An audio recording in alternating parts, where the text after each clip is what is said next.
Pregunte usted, charle con ellos, diga qué quiere saber de los notables. Pregunte usted, aquí lo esperan, sepa toda la verdad de los notables, los notables, los notables.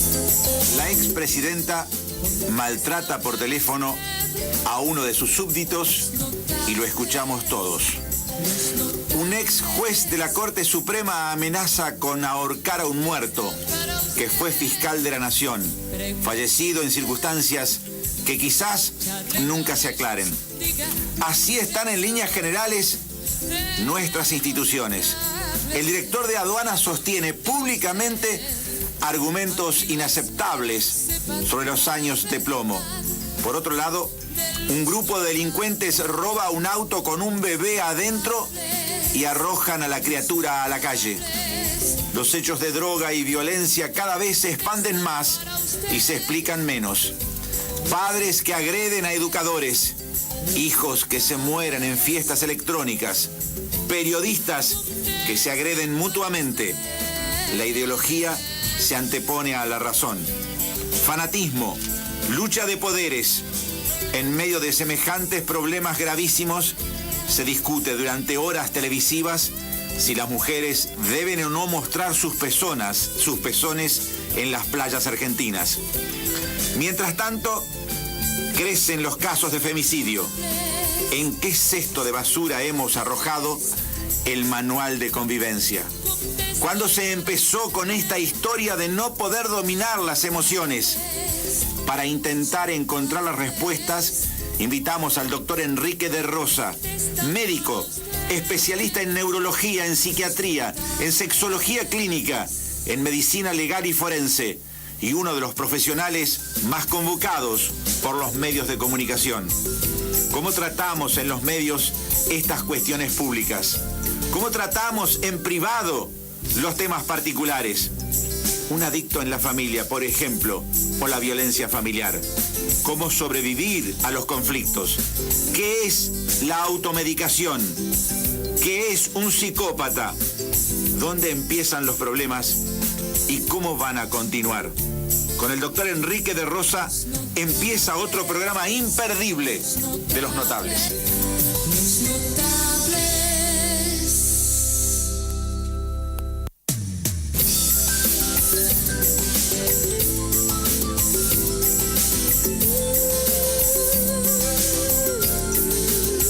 Pregunte usted, charle con ellos, diga qué quiere saber de los notables. Pregunte usted, aquí lo esperan, sepa toda la verdad de los notables.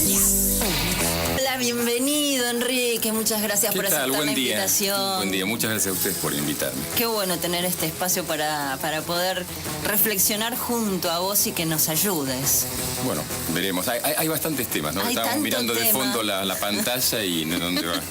Por Hay dónde tanto empezamos, por tema. dónde terminamos. Y empezamos y terminamos en estos tiempos violentos que estamos viviendo, ¿no? Absolutamente, absolutamente. Vos fíjate que justamente estábamos ahí nosotros medio moviéndonos por un lado como la violencia es un marcador de la cultura, ¿no? Y cuál es el interés de verlo. En que en realidad cuando uno evalúa, o cuál es el interés de ser criminólogo, estar en esto, cuando uno evalúa la violencia es casi como si evaluara otro fenómeno cultural. Entonces estábamos escuchando la música de tiempos violentos y tiene que ver con la violencia también que vivimos. Es decir, esa faz dramática devela el sustrato cultural subyacente. Y en ese sentido, a ver, es... Porque supongo que más allá de lo epigenético, por decirlo de alguna manera, de este entorno, de esto que nos rodea y que nos va formando, moldeando, hay algo casi antropológico en el ser humano que los filósofos, hay muchos filósofos que pasaron toda su vida debatiendo esto, ¿no? ¿Somos naturalmente, instintivamente violentos? Sí. O efectivamente, como vos decís, no, somos seres que somos moldeados por la cultura y el entorno que nos toca. En realidad, obviamente, nosotros somos seres que se han ido criando y armando y organizando sus neuronas, sus cerebros durante miles, millones, cientos, lo que tenga el ser humano a partir del momento que lo llamamos ser humano. Nosotros, por ejemplo, cuando hablamos el otro día en una nota, cuando hablamos de estilos de inteligencia que tienen que ver entre el hombre y la mujer, claramente los modelos de procesamiento de información varían por el rol que tuvo tradicionalmente la mujer, pero tradicionalmente no son los últimos 200 años, son los últimos 5.000 o 10.000 años, y el hombre. La violencia es una cualidad, mira cómo lo digo, necesaria para la sobrevida en principio. ¿Cuál es el tema? A medida que el hombre se va volviendo más sociable, más necesariamente envuelto en un marco cultural, necesita ir regulando esa violencia y poniéndola dentro de marcos. Básicamente estos marcos son los qué cosas no, qué cosas en qué momento, por ejemplo, y quién tiene el patrimonio y la potestad de ejercer esa violencia y cuándo.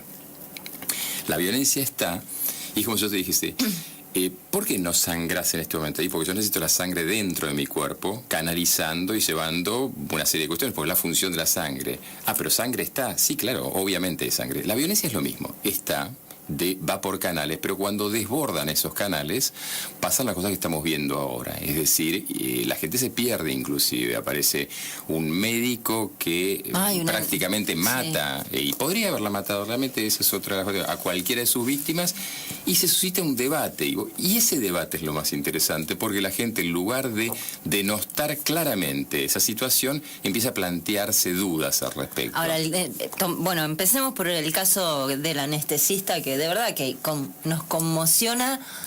¿Por qué nos conmociona? Digo, porque no, de adictos hablamos todos los días, de las consecuencias de las adicciones también hablamos todos los días en cuanto a la violencia que eso tiene como camino. Digo, la enorme cantidad de muertes, homicidios, femicidios, muchas están relacionadas con las adicciones. Ahora, que nos sorprende él porque es un profesional de la salud. ¿Cuál es la parte de esta historia que tanto nos moviliza? Yo creo que se juntan varias cuestiones. Vos recordarás el fenómeno Monzón-Alicia Muñiz. Es decir, uno tiene las cosas en cajitas dentro de la cabeza, ¿no? Y espera que las cosas se comporten dentro de esa cajita. Entre otras, el anestesiólogo es un sujeto que nos tiene a nosotros desnudos y dormidos cuando nosotros nos vamos a operar de la peor pavada que... Y obviamente los médicos son sujetos que... Y nos tiene que despertar después. Y nos tiene que despertar, que no es poco. Claro. Y nos tiene que despertar bien y demás. Y de golpe, ese sujeto utiliza su saber para generar algo que ya conocemos bastante, que es el uso de las drogas en delitos por abuso sexual. Abuso sexual, en este caso, claramente violación. Y eso empieza a conmocionar tanto a la gente que la gente empieza a preguntarse y empieza a tocar otras áreas, como por ejemplo si la mujer, ¿qué es el sexo consentido o no? Si el sexo tiene que ver con una forma que los demás regulan o no. Justamente antes estábamos comentando, ¿y qué pasa si tiene sexo con 5 personas? Si es consentido absolutamente nada. Estábamos hablando del tema de Mendoza, de los 5 rugbyers y de las barbaridades que dijo el abogado defensor, y de las barbaridades que también muchas mujeres dicen. Bueno, las redes sociales son como una suerte de cloaca en algunos casos.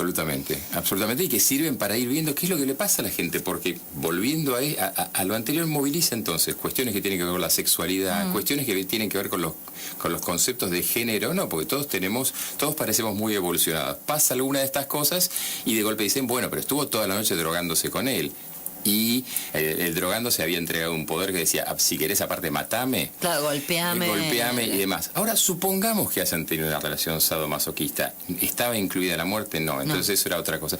Es decir, la gente se empieza a confundir mucho por no tener esos no que decíamos antes, esos límites claramente establecidos. ¿En qué momento se empezaron a desdibujar? ¿Hubo un momento, digo, en los últimos años, en el planeta o en la Argentina en particular? Hace bastante, pasaron bastantes décadas, al menos Perdón, esto no es muy radial que hago.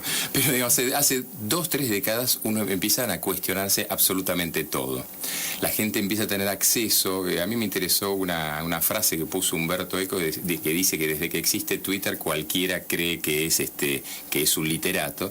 Y en algún punto tiene una gran ventaja, todo el mundo puede opinar, y tiene una gran desventaja. Y es que todos podemos opinar hasta, por ejemplo, de una técnica quirúrgica. Entonces todos somos neurocirujanos, o todos somos operadores de radio, o todos somos periodistas, con lo que hace que los conceptos claros se empiezan a cada vez desdibujar más. Entonces aparece alguien, una chica violada y asesinada en Mar del Plata, y dice, no, bueno, pero en realidad ella quiso estar ahí. No, bueno, miren, lo que pasa es que esa chica en realidad salía mucho de noche. Entonces vos fíjate cómo supuestamente somos muy evolucionados y por el otro somos una especie de pacatería de hace 80 años. ¿No tiene que ver con que en realidad todo el tiempo pregonamos el ejercicio de la propia libertad y en el fondo no sabemos bien cómo responsablemente ejercerla? Sí, claro, porque en realidad tenemos una cantidad de frases en la cabeza. O sea, todos queremos decir que todos somos iguales, todos queremos decir que tal cosa es correcta, que tal cosa está bien. Ahora, cuando nos pasa sobre concreto, cuando pasamos, vos hablabas antes de la filosofía, de la expresión de la doxa, de la opinión, a la vivencia, es decir, al concretarlo, obviamente pasamos casi a otro canal y decimos, no, pero esto es otro tipo de conocimiento. No, señor, era el mismo. El mismo. Es decir, ¿usted realmente cree que una mujer es dueña de su cuerpo? ¿Sí o no? Pero esa serie, bueno, no, depende cómo se vista, depende de qué hora salga, depende de qué hace, y bueno, depende, no, depende de nada. Bien, empecemos por esto. ¿Usted cree que tal cosa, la violencia entre las personas, es algo que no debiera ser permitido, que debiera ser una cuestión extrema? Bueno, pero guarda que si a mí me tocan un hijo, yo hago otra cosa. O sea, todas las reglas, todos los condicionamientos tienen su depende, y todos tienen su opción. Con lo cual, entonces no tenemos ninguna norma. Y esa sangre que circulaba por las arterias y venas empieza a circular por cualquier lado. O sea que lo que estamos viviendo es un estado de anomia. El estado de anomia que no es ni más ni menos que de eso. El agua sale de sus cauces y por eso Bauman, que se murió hace poco, hablaba de las sociedades líquidas. Porque en definitiva, cuando el concepto deja de estar contenido, no es que el concepto en sí mismo no fuese líquido. Ese era el viejo dilema entre Heráclito y Parménides en la filosofía griega. Pero cuando el concepto pasa a salirse del cauce y desborda, yo no lo tengo conducido hacia un fin que es el conocimiento. Claro. Y a ver, ¿y por qué cualquier posibilidad o intento, incluso desde la expresión, de poner un límite, de decir, bueno, no, a ver, está buenísimo que vos puedas ejercer tu libertad siempre y cuando puedas tener en cuenta que estoy yo y que tu libertad termina donde empieza la mía? Claro. Y ese límite no lo debes de pasar, digo, hay un deber ahí, Claro, además claro. de un derecho tuyo. Claro. ¿Por qué cuando uno empieza a meterse en ese lugar ya te volviste de derecha, ya sos un facho? Digo, no sos revolucionario. Claro, porque en realidad, a ver, se planteó la idea que ser evolucionado, progresista se le llamó a esto, significaba no tener límites. Y eso era absolutamente involutivo, porque casualmente cuando el sujeto se empieza a plantear más límites él mismo y aceptarlos, él se los autoimpone, evita que se los imponga otro por la fuerza. Porque ¿cómo termina toda esta historia? Y lamentablemente... Que no, perdón, no estamos hablando de represión. No, de ningún tipo. Pero que justamente, lamentablemente, todas esas historias sí terminan en represión y totalitarismo. Esto es el error. ¿Por qué? Porque cuando en un momento justamente esa inundación tapó tu casa a 2 metros y vos ya necesitas hacer algo grave. Es decir, cuando de golpe ya no sea una chica de la que, bueno, era una chica que salía de noche, que hacía esto y lo otro, sino que sean las chicas, o cuando la violencia llega a tu propia casa. Bueno, en cualquier momento, digo, son las chicas, Claro, estamos en este momento, somos las mujeres. Son las mujeres.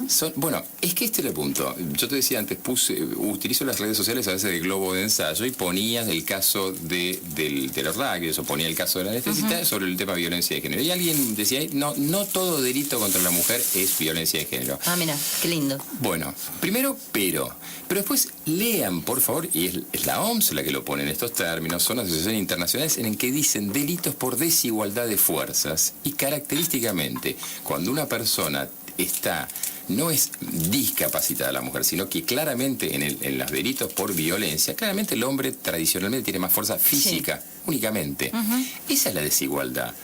El otro día yo tenía una paciente en que me dice, muy acostumbrada, estábamos hablando de los conflictos que tenía con su marido, y me dice, no, porque en el momento que me tenía con las manos atrás y con el cuchillo en el cuello, una señora de fortuna, o sea, esa señora no pertenece a una clase baja en la cual ahí autorizamos moralmente que sí está permitida la violencia de género. Eso nos parece normal. Eso. Lo que estás diciendo, seguramente del otro lado se va a enojar mucha gente, pero en el fondo le va a resonar porque es así. Claro, todos los días hay delitos Somos gravísimos. tan hipócritas en absolutamente. un lugar. Si le pasa a una señora o a una chica que pertenezca a una clase social o económica que no puede, es más o menos incorporado, viene con el combo de vida. Cuando pasa a otro lado, ya la cuestión cambia y ahí es donde aparecen los medios. Entonces, volvemos a tu pregunta inicial. ¿Por qué nos llama tanto la atención? Y porque uno no espera que un anestesista de capital aparte, porque cuando esto pasa en el interior del país, cuando esto pasa en Salta, Chaco, La Rioja y demás, nos enteramos cuando alguna hermana hace una marcha, años después. Si no, constantemente hay chicas, hay menores en las cuales se las prostituye y se las utiliza. Conoces el programa, así que recién empezamos la charla. Recién empezamos. Ahora cuando volvamos, nos vamos a presentar y demás, te voy a preguntar porque me impresionó, vamos a seguir hablando de todos los temas hoy, todos juntos, porque lo vamos a aprovechar muchísimo al doctor Enrique de Rosa. Pero me impresionó mucho lo que decía el hermano del anestesista, que es al juez que a mí que no me lo devuelvan. Ni mi mamá ni yo lo queremos de vuelta. O sea, algo tiene que hacer la justicia con él. Hay que internarlo o tenerlo preso. Después hablamos de qué hacer, porque ese es el otro tema también. Y esa es la pregunta. Tomemos ese disparador porque en definitiva es el gran tema, la sociedad que no previene. No, ¿y qué se hace con un adicto? Absolutamente. Estos son Los Notables. Conducción, Sabrina Nardi. Producción periodística, Guillermo Batalaro. Participación periodística y contenidos en redes sociales, Ana Clara Giorgio Nevia. Operación técnica, Pablo Palacios. Locución comercial, Marcela César Fierro. Dirección general, Oscar Cecini. Enrique, te pregunto qué pasa por la mente de una persona, de acuerdo a tu experiencia, para llegar al punto en donde un ser humano no tiene respeto por la vida de otro ser humano. Y esto a raíz de lo que comentaban antes, el bebé que tiraron unos ladrones por robarle un auto y sabiendo que estaba ahí, porque a veces hay casos en donde, bueno, se dan cuenta de que estaba el bebé, no sé, a los metros de haber robado el auto. En este caso la madre se colgó de la ventanilla para intentar sacar al hijo y se lo tiraron como una bolsa, así es como ella lo expresa, ¿no es cierto? ¿Qué pasa por la cabeza de esas personas? En realidad, brevemente, nosotros creemos que los sujetos tienen una conciencia moral y de autoprotección constante, que somos seres puramente racionales, y en realidad es casi a la inversa, somos seres absolutamente irracionales y pulsionales con cortes morales y que nos permiten controlarlos. ¿Qué pasa? En ese momento el sujeto deja de tener esa conciencia casi humana y un chico es un obstáculo. Instintivo. Es un obstáculo, ese chico era un obstáculo. Esto es un tema que después vamos a seguir hablando y mucho en estas 3 horas. Pero quiero saber cuál fue tu opinión cuando los medios le dieron cámara, por así decirlo, a la madre del chico que había sido asesinado por el médico ya hace un tiempo atrás. Salió en muchos programas de televisión diciendo que ella no lo iba a perdonar por haber matado a su hijo. ¿Qué opinión tenés respecto de eso? Bueno, en realidad ese caso famoso fue bastante interesante porque dividió la sociedad en dos, entre los que de alguna manera victimizaban al médico y los que victimizaban al que finalmente fue la víctima.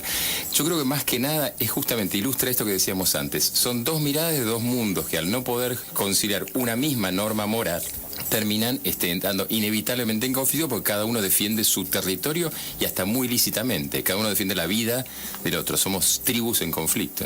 Nuestro invitado notable aquí con nosotros para charlar de todos los temas, el doctor Enrique de Rosa, que es psiquiatra, es médico legista, es neurólogo, es sexólogo. Pero vamos a sumar en este momento a la charla. Estuvo con nosotros aquí como invitado notable hace nada, 10 días.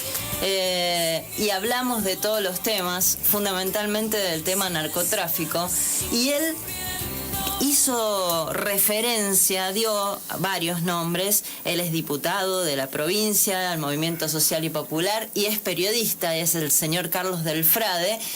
Primero te saludo, Carlos, ¿cómo estás? Buen día. Hola Sabrina, buen día, ¿cómo les va? Bien, un placer siempre. Igualmente. Escucharte, pero además en este caso porque parte de lo que contaste vos en Los Notables, en aquel sábado, en aquella mañana, que tenía que ver con el narcotráfico y con algunos narcotraficantes que manejan, la droga en la provincia. Fue noticia durante esta semana, y no solo eso, sino vos en algún momento dijiste que parte de tu investigación la habías elevado a la provincia, pero la provincia no escuchaba o no hacía, pero también lo habías hecho con Nación, y aparentemente Nación sí se movió. Sí, hoy tuvimos la noticia muy temprano, a partir de lo que dijo la ministra de Seguridad Patricia Bullrich, que se puso atención a lo que decían en realidad los vecinos del barrio Las Flores, Sabrina. Esto es muy importante destacar. Había un grupo de familias que venía muy mal en los últimos meses por la aparición de un pesado en el barrio, un muchacho muy joven, pero realmente muy pesado en el barrio, como el conocido como Ranita Insaurralde, que los traía a maltraer. Yo esa denuncia la hice en la Junta Provincial de Seguridad, que es el lugar donde me corresponde hacerlo. Había pedido protección para la familia vinculada a esta denuncia. Lamentablemente la provincia, no sé bien por qué, pero no pudo dar esa protección, y en medio de esa semana uno de los familiares apretados por este Ranita se terminó suicidando. Yo en aquel momento me quebré en la reunión de la Junta Provincial de Seguridad. Estaba el ministro Puyaro, estaba el ministro Silvestre, estaba Pablo Farías como ministro de Gobierno, estaba el vicegobernador Facendini. Y lo cierto es que yo me largué a llorar porque digo, ¿cómo puede ser que alguien me pide seguridad? Yo se lo pido a la provincia, confío en eso, y no se produce esa seguridad. Se terminó suicidando un tío por la presión de este hombre que hacía, un hombre muy fuerte, muy poderoso, insisto, muy joven, pero muy pesado. Entonces después recurro, por el pedido permanente de la gente del barrio, a la gente de Gendarmería Nacional, a la cual nosotros habíamos también denunciado por un montón de cosas, pero lo cierto es, como vos bien decís, hoy la noticia es que este muchacho, Ranita Insaurralde, quedó detenido, formaba parte en su momento de lo que se conocía como la banda de los Cambichos, y formaba parte de esto que venimos hablando de hace mucho, Sabrina, que es el reciclaje de las bandas, y vuelve a marcar esto. ¿Cómo siguen existiendo bandas San Rosario más allá de la visión que tiene la provincia de Santa Fe en estos momentos? Y quedó detenido, cayó él y la familia, ¿no, Carlos? Cayó él. Lo que sé por ahora es esa información, porque en realidad los cargos son para este muchacho y la gente del barrio allí en la ciudad, en el barrio Las Flores. En estos momentos tienen una sensación de alivio muy fuerte, porque insisto, esto viene desde hace meses. La denuncia lo hicimos entre julio y agosto del año pasado, y ahora hay una sensación de alivio, insisto, porque hay alguien muy pesado que gobernaba sobre las vidas de mucha gente en Barrio Las Flores, que hoy está tranquilo por este procedimiento. Así que 22 años, 22 años, ¿no? Poco más de 20 años tiene. Pero se lo digo porque Enrique, con un que no, prontuario muy claro, Enrique, sí, claro, con dos, sí. ya con 2 homicidios me parece. Exactamente. Sí. 4, por lo que tengo entendido, 4. Sí. 22 Así años, que, Enrique. Sí, es muy fuerte. Así que, bueno, Enrique, buen día. Disculpe la interrupción. Pero, No, todo lo contrario. No, yo felicitándolo, porque lo que estábamos hablando antes, el gran tema este es que justamente cada vez hay chicos más jóvenes, se van reciclando los grupos, y antes la estructura del delito ya no es la misma de la que estaban preparadas antes ni las fuerzas de seguridad ni nadie, ¿no? Claro, porque además no, seguro. Carlos, Aparte de la ferocidad de los chicos, lo que me habían dicho muchos abogados era que hoy estábamos asistiendo en el Gran Rosario de que la edad, también lo planteamos hace algunos tiempos, ya algunos meses atrás, en varias notas, que los que hoy adquieren el liderazgo en los barrios son cada vez más jóvenes, pero más feroces. Y esa ferocidad es la que le mete muchísimo miedo a la gente en los barrios. Y recurren a lo que para mí tenemos que poner la cara por la gente del barrio, porque la gente sigue en el barrio, nosotros no, y por eso tenemos que asumir lo que el miedo de la gente no le permite decir. Ahora, es una lógica, y esto es interesante trabajarlo de acá a 10, 15, 20 años, es que estos son chicos de segunda, tercera generación, en que por eso se han vuelto hablábamos antes con Sabrina de la anomia, ¿no? Han perdido todo control y evidentemente han perdido hasta que ciertas características humanas. Entonces uno espera que se comporte bajo ciertas reglas como si conocieran una especie de código, de reglamento deportivo, y no, han perdido todo y por eso son tan feroces. Sí, yo coincido con usted. Yo lo que creo además, Enrique, que hay que sumarle a eso, y usted lo sabe muy bien claramente, es el marco de la desigualdad en un sistema en donde le dicen permanentemente tiene que consumir para hacer. Y como eso es la educación que recibimos del primer minuto de vida, cuanto más lejos está de eso, más bronca, más violencia se genera. Eso lamentablemente lo estamos viendo en distintos lugares. Sí, claro. No, Carlos decía antes, tenía 2 homicidios, pero no, claro, después me puse a pensar, lo que pasa es que él tenía ya antecedentes siendo menor. Sí, los datos que nosotros teníamos era que tenía 4 homicidios, pero más allá de esa cuestión, a mí lo que me parece que era, de acuerdo al barrio, por otra parte, a la gente del barrio, que era la que nos suministró una información precisa, en realidad es gracias a la gente del barrio que esto se produce, es que se había adueñado del lugar porque había complicidad, como siempre, de ciertos sectores corruptos de la policía provincial. Si no, tampoco era posible esto. Lo que siempre decimos, el que maneja la calle es porque está en contacto con quienes manejan la calle. Y los que manejan la calle son siempre las fuerzas de seguridad. En este caso eso se había demostrado, por eso había complicidad, por eso había gambeteado muchas veces algunos cercos que le había atendido la gente de Gendarmería, y ahora cayó detenido. Ojalá que esto sirva para que se destrabe la situación social, que la provincia ponga lo que tenga que poner para que en el barrio haya otras cosas y no solamente armas y violencia. 2 preguntas y te liberamos. La primera es, ¿te llamó la ministra de Seguridad de la Nación, Patricia Bullrich? Me llamó varias veces, pero todavía no pudimos hablar. Lo hicimos a través de WhatsApp, así que ahora seguramente cuando termine de charlar con vos la voy a llamar y le voy a decir que en realidad es la valentía de la gente del barrio que se tiene la amabilidad, el privilegio para nosotros de confiar en nosotros, hacer esa denuncia y tratar de tener un poquito más de tranquilidad para vivir cotidianamente. Sí, y con dignidad. Y la otra pregunta, recién contabas que en una reunión con todas las autoridades presentes te quebraste, te pusiste a llorar. Lo que no contaste es cuál fue la reacción de las autoridades. No, quedó muy impactada. La segunda vez que lo hice, ya estando en la legislatura, cuando el ministro Silverstein y el ministro Puyaro fueron a dar un informe, la reacción fue muy fuerte de parte de algunos integrantes del oficialismo, y Puyaro en aquel momento nos decía que él suponía que yo era un tipo inteligente y me tenía que dar cuenta que ese era un caso individual que no pudo haber sido, no se pudo contener. Le dije que estaba bien, pero bueno, a partir de ese momento lo que supe era que tenía que seguir buscando la respuesta para la gente del barrio en otros lugares, y acá por lo menos encontramos una respuesta. Yo lo que espero es que las condiciones de vida para lo colectivo, para el conjunto del vecindario de Las Flores sea mejor, para que no haya más ni casos como el Ranita, ni casos como la familia que ha sufrido la apretada de gente así. Carlos, gracias. Además, estamos hablando de un diputado de la provincia, ¿no? Ojalá hubiera muchos del FRADE ejerciendo. Bien, absolutamente, felicitaciones, ejerciendo diputado. El cargo. Felicitaciones, diputado. Gracias, un abrazo grande. Un beso grande. Hasta pronto. Chau. Chao. Bueno, está buenísimo dar buenos ejemplos, ¿no? No nos toca de manera muy habitual.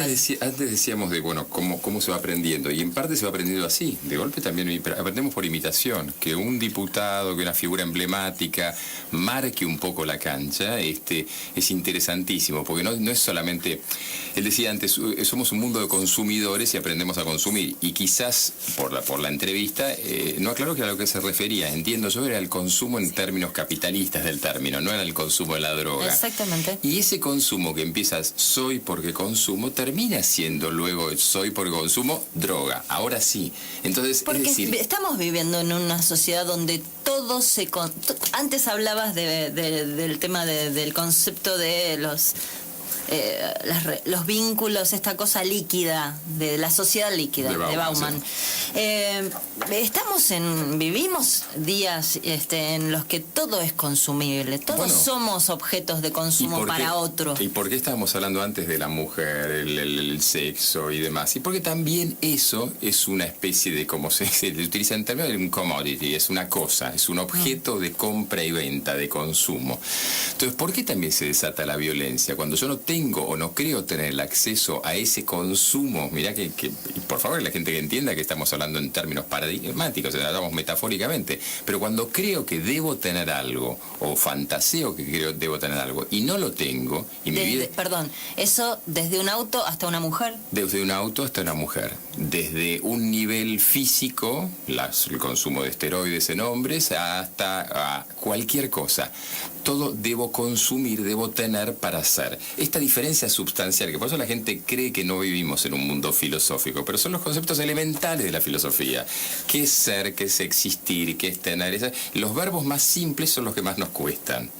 Entonces, casualmente, por eso los tratados filosóficos tenían esos nombres medio tontos, ser y la nada, y ese tipo de cuestiones que tenían que ver con que usted sabe por qué existe, usted sabe para qué existe y demás. Cuando una sociedad ha salteado eso y le venden que, por ejemplo, tiene que tener muchas cosas, entre ellos tiene que tener un hombre, una mujer llamativa, pero que no lo sea demasiado porque no vaya a hacer que otro trate de llevársela, pero que tiene que tener bienes, pero a su vez tiene que defenderlo. Y antes hablábamos de la justicia por mano propia. Todo gira alrededor de la pertenencia y la posesión y el ego. Cuando todo gira alrededor de eso, por eso entramos en una sociedad narcisista también. Entonces el concepto termina siendo siempre el mismo. Esta cuestión de no poder entender que somos seres inevitablemente que viven en un contexto social, nos mata. Nos vamos ahora a la pausa, pero pensaba... Un narciso siempre está insatisfecho, ¿no? Necesariamente, claro. Al narcotráfico, una sociedad narcisista le viene genial. Pero es que la sociedad narcisista tuvo que ser creada para ser consumidores. Espera, quédate ahí. Ahora después volvemos. Enrique, en el caso del empresario español que también fue asesinado, él había recibido amenazas por parte de su yerno, pero no les dio importancia. No la denunció y en realidad después terminó concretándolo el acto, ¿no? ¿En qué caso recomendás denunciar o tomar en serio una amenaza? No, en general uno tiende a sugerir a la gente en causas, a nosotros nos llegan bastante consultas, a la consulta nosotros trabajamos en una interfase jurídico, médica y psicológica y demás, a todas. ¿Por qué? Porque sabes que el 0,1% preferimos equivocarnos en el 99,9,9 y así infinito que ese 0,1 porque el 0,1 es el que termina mal. Entonces hay que tomar las decisiones, lo cual no quiere decir necesariamente que sea una denuncia, pero que estén otra gente avisada y empezar ahí a prender las luces amarillas. Otro de los casos que conmocionó mucho a la Argentina entera fue el caso de Chocolate, del perro que fue despellejado vivo y, bueno, terminó pobrecito muriendo. Yo pienso, ¿por qué no se contempla como un homicida a la persona que hizo eso? Mira, en realidad te comento dos cosas. Una, hace cosa de 2 años estuvimos con otras personas también dando charlas en el colegio de abogados de la Capital Federal sobre la relación entre violencia animal y violencia sobre humanos. Y la otra que es un viejo paradigma de la criminología. Uno de nuestros criminales emblemáticos, el famoso petizo orejudo, Cayetano Santos Jodino, comienza y muere matando un gato. Es decir, era violencia contra los animales, al igual que el caso de Loredo Puch y demás. Es decir, esta relación se conoce hace mucho tiempo y esto, hablando de antes, que decías, ¿y por qué no se le da importancia? Bueno, uno de los demarcadores de violencia de adultos es la violencia sobre animales en la infancia. O sea que entonces la ley tiene que salir ya. En realidad, como decía recién el diputado, tenemos que estar empezando a trabajar más inteligentemente, a prevenir y a estudiar un poquito más. Estamos hablando de 20 años, o 30 o 50 atrasados. 6 minutos pasaron de las 11 de esta mañana aquí en Los Notables, AM 830, www.lt8.com.ar, nos escuchás online. Tenemos líneas directas, vos querés salir al aire, querés hablar directamente justamente con nuestro invitado notable hoy, el doctor Enrique de Rosar, que es psiquiatra, que es médico legista, neurólogo, sexólogo, que además lo ves en todos los programas de televisión todo el tiempo, porque se acude a él para que intente explicarnos muchas veces, la verdad, lo inexplicable del ser humano.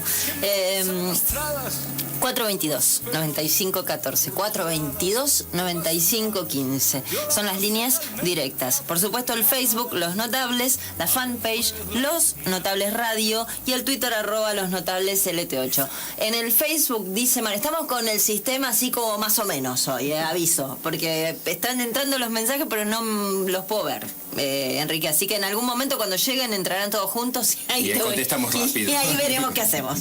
Esperemos que sea antes de la 1.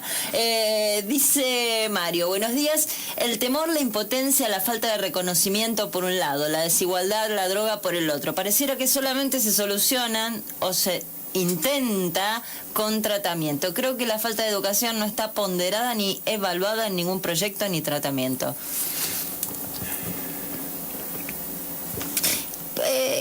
Ahora voy a volver a lo de esta sociedad narcisa, de alguna manera creada para consumidores. Ahora vuelvo al tema. Pero nos había quedado pendiente del principio. ¿Qué se hace con un adicto?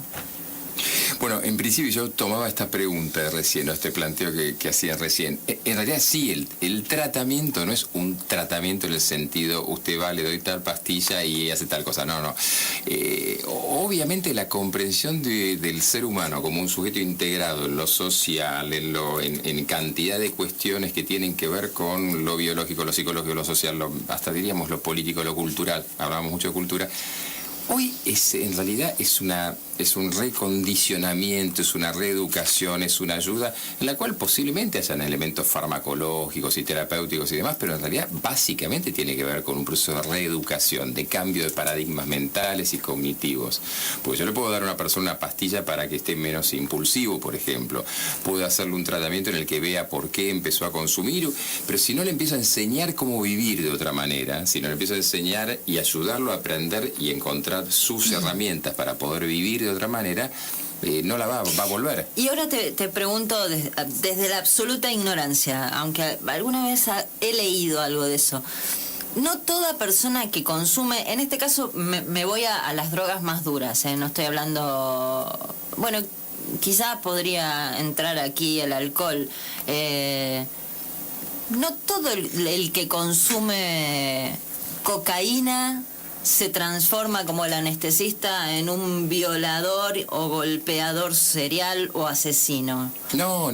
Cada persona, no potencialmente, no todo adicto se vuelve malo por la adicción. No, pero es por eso que, a ver, la pregunta habitual cuando ves una radio llama o algún medio llama, doctor, ¿qué tiene tal persona en la cabeza? Esperando que uno le diga, no, en realidad ves un psicópata, la palabra de moda para describir un sujeto raro y malo, entre comillas.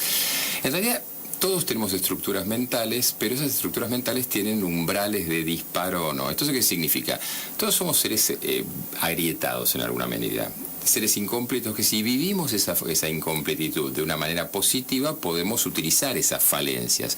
Ahora, si las desconocemos, esas falencias actúan sobre nosotros. Entonces, ¿qué puede pasar? Que cualquier persona recibe el mismo fármaco y uno suponer que uno reacciona de una manera, uno se duerme y el otro ataca y mata. ¿Por qué? Y porque no accionan sobre la nada, accionan sobre un ser con una historia, un devenir, una genética, una cantidad, y lo que vos decías antes, el haber aprendido. Es lo mismo un chico que vio como su padre golpeaba, violaba a su madre durante 10 años que un sujeto que empezó a aprender valores altruistas y de control ante hablamos de violencia animal, que otro. Obviamente no. Si los dos reciben tanto gramos de cocaína, ¿qué hace la cocaína en el cerebro? Y en el cerebro de Pedro una cosa y en el cerebro de Juan otra. Y eso es fundamental entenderlo, por eso el tema del abordaje tiene que ser tan amplio y tiene que incorporar al sujeto y su entorno, porque si vos tampoco no cambiás el entorno del sujeto, lo que el diputado decía recién, si no actúas sobre esa cuestión de base, tampoco haces nada. ¿Por qué cada vez más esta cuestión de nosotros Bueno, tristemente lo vivimos aquí cerquita en Arroyo Seco, con las fiestas electrónicas, los consumos de los adolescentes y la muerte. Mira, primer punto interesante es que la gente empiece a mirar un poco por encima del agua. La fiesta de Arroyo Seco lo organizan los mismos de la Time Warp. Entonces, no es menor que... y a veces hay que pensar bastante más simplemente. Las cosas ocurren por accidente o son buscadas. En algún punto es evidente que hoy las fiestas electrónicas son una especie de gran espacio de consumo de drogas en que el objeto económico es la venta de droga, no es el objeto subsidiario. Cuando uno empieza a entender esto, empieza a entender una cantidad de cosas. Como entonces hablamos de consumo de bienes, hoy también hablamos de consumo de drogas y hay espacios creados para eso. Yo no cambio horarios, por ejemplo, de la diversión. Yo no digo que la única forma de estar divertido es estar despierto a las 6 de la mañana y que la fiesta empiece a las 3, a menos que tenga en claro que justamente necesito para eso drogas. Entonces, en realidad, si uno empieza a entender el fenómeno, empieza a entender que esas variables han sido creadas para que finalmente pasa lo que pase. Es bastante hipócrita que después diga, no, hay que poner más agua, que hasta podríamos después hablar de cuestión médica, de eso. Porque en realidad el punto es, no tendría que haber venta de drogas, es más fácil. ¿Por qué? Porque las anfetaminas y los derivados anfetamínicos matan, y eso también es absolutamente fácil, y no lo digo yo, pero se lo preguntan a cualquier toxicólogo, farmacólogo y demás. Y otra vez, el éxtasis o la pastilla Superman que se hizo famosa en la Time Warp y demás, ¿actúan igual en Juan y en Pedro? No. A Juan en una de esas lo divierten, se sacude, transpira y no pasa nada y se nota y está más excitado sexualmente con una chica, y el otro se muere, el otro tiene un paro cardíaco. Entonces, ¿yo sobre cuál tengo que prevenir? Y sobre el que puede tener el paro cardíaco. Es decir, toda la medicina, toda la prevención está pensada sobre la minoridad, sobre el espacio de los demás débiles. Ahora voy hablando de Juan, pero este es otro Juan de Zona Sur, pero simplemente te pregunto sobre esto. Y ese mismo Juan, que a lo mejor en una fiesta electrónica tomó Superman y se divirtió, la pasó genial, y no le pasó nada. En la siguiente se puede morir. Absolutamente, absolutamente. Hola Juan, ¿cómo estás? Buen día. ¿Qué tal? Buenos días. Te estamos escuchando. Bueno, la pregunta es que en forma sintética el doctor exprese si la violencia es producto de la falta de límites. Entre otras cosas, sí, obviamente. Entre otras cosas. Sí, claro. Bueno, yo le expreso ahora mi opinión. Yo comparto con usted que, entre otras cosas, la violencia es producto de la falta de límites. Y la solución se soluciona con una educación adecuada, acorde a la época, con docentes especializados que deberían limitarlos, con una difusión importante y gratuita de parte de los medios. Además de ser Juan, yo soy el profesor Juan Carlos Cesarini, investigador educativo, docente y músico, y actualmente director del Centro Cultural de Santa Fe 3468. A disposición, lo escucho. No sé, cuénteme qué es lo que puedo decirle, porque es muy interesante lo que me ha comentado y sin duda estoy de acuerdo. Bueno, entonces estamos totalmente de acuerdo. O sea que los docentes, vio que en estos tiempos... Juan. Sí. Muchas gracias. Gracias. Te agradezco mucho. Hasta luego. Gracias. Hasta luego. Acá el invitado es el notable. La verdad que es una cosa maravillosa. Y si el invitado se cree que es el notable, está mal también, ¿eh? Convengamos. Digamos, es parte... A ver, ¿por qué no tomamos hasta el interesante título de este programa para... Cuando uno tiene roles... Es cierto que ustedes nos invitan a todos los que venimos y nosotros y habitualmente dan un plato que este año me dijeron que no lo consiguen, pero eso es otra cosa. ¿Eso ¿qué dice? dijo el perro? Eso dijo un señor que hacer nos llevó a cenar, nos dijo, no, pero no hay plato. Pero bueno, va a poder venir. ¿No hay plato? Pero están de vacaciones. Están de vacaciones. Pero después te lo manda. No, pero él después lo manda. Vas a ver, él después te lo manda. Pero no me mandaron uno de plástico, no. No. Notable con B larga, sin B corta y eso, me lo mandan en serio. perfecto, todo Ahora, perfecto. si uno se cree eso, si uno se cree el rol, si uno se cree el personaje se traga a la persona. Que era persona, era aquel que existía por detrás, que hablaba per, el sonido que atravesaba la máscara. Si uno se cree la máscara, está perdido. Claro. Y yo creo que esto es la base interesante, ¿no? Porque nadie duda de que la persona que llamó es también un notable en su medida, pero cada uno va jugando roles y todos no podemos jugar de arquero. Y esto es el tema de la banda de la vida. Había una película llamada Y la banda siguió tocando, ¿no? En realidad, con Sí, respecto a- pero ¿sabes qué me impresiona a mí todo el tiempo, permanentemente? Esta necesidad de decir y escuchar menos. Sí, claro. Bueno, pero acá pasó. Es lo que acaba de pasar, ¿no? Esos 5 minutos en lugar de aprovecharlo para hacer una pregunta, para sumar, para... Bueno, yo No, intenté es la- salir con Karina Jelinek para ser notable, pero no pasó nada. No, y bueno, pues, y vos me mirás con esa cara que la gente no puede ver porque no hay cámara. Lo dejo a tu criterio. Entonces dije, no, voy a ir a los notables, entonces, ya que no puedo No, pero no por eso, digamos. De hecho, nosotros muchas veces hemos en estos 30 años explicado que los notables, digamos, la calificación de si es para bien, para mal, si te cae mejor, te cae peor, coincidís, no, eso lo hace el oyente, porque nosotros aspiramos a eso, ¿no? A nivelar Claro, vos para fíjate, arriba. Ese concepto digamos. fue hace 30 años. Hoy, una persona necesita ser Hoy- escuchada. sí, hoy no se puede. Hoy no se puede. Y necesita, y en lo posible, si puede, pelear. Ah, sí. ¿Viste? Sí, Sí. yo soy malísimo para eso. Sí, a mí Porque tampoco. no En entra en el ninguna, conflicto ¿no? no me siento cómoda. Pero además eso. Los otros días leí una nota muy interesante que salió en el diario La Nación, que hablaba de los fanatismos y la imposibilidad de la argumentación. O sea, y lo que planteaba, me pareció interesante, porque planteaba que no importa ante qué fanatismo, sea religioso, ideológico, partidario, lo que sea, cualquier intento de argumentación por parte de un otro, lo único que logra es consolidar esa idea fija. Por eso, a ver, y eso es lo que en psicología cognitiva o en neurociencia cognitiva se llama distorsión cognitiva. Cuando yo tengo un concepto erróneo, rígido y demás, en realidad voy a buscar todas las variables para confirmarlo. Todo lo otro figura como punto ciego. Y esto uno lo tiene tan claro y por eso uno no entra. Cuando yo digo que yo soy malo para eso es porque ejerzo la psiquiatría y obviamente sé que es imposible ciertas discusiones o charlas tenerlas, porque el otro ya viene. El otro día viene al consultorio una señora que me dice, estoy buscando al doctor Enrique de Rosa Lavastar. Yo no debe haber mucho de Rosa Lavastar por ahí el planeta, pero digamos, me dijeron que es el papel decía Enrique de Rosa Lavastar, dirección y teléfono, digo, vengo a ser yo. Pero la señora había decidido que no. Que no. Que no. Y no eras. Y entonces le digo, no, mire, llegado a este punto creo que efectivamente tiene razón. No Sí. soy yo.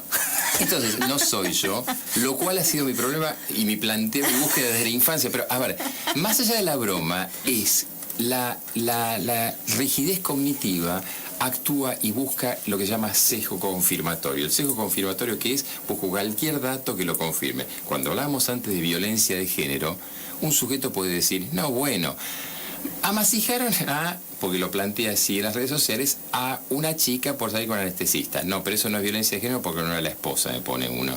Fantástico. Listo, ¿qué le voy a contestar? No. Claro. No. Mensajes de WhatsApp. El 525, acordate, mensajes de WhatsApp al 500-830.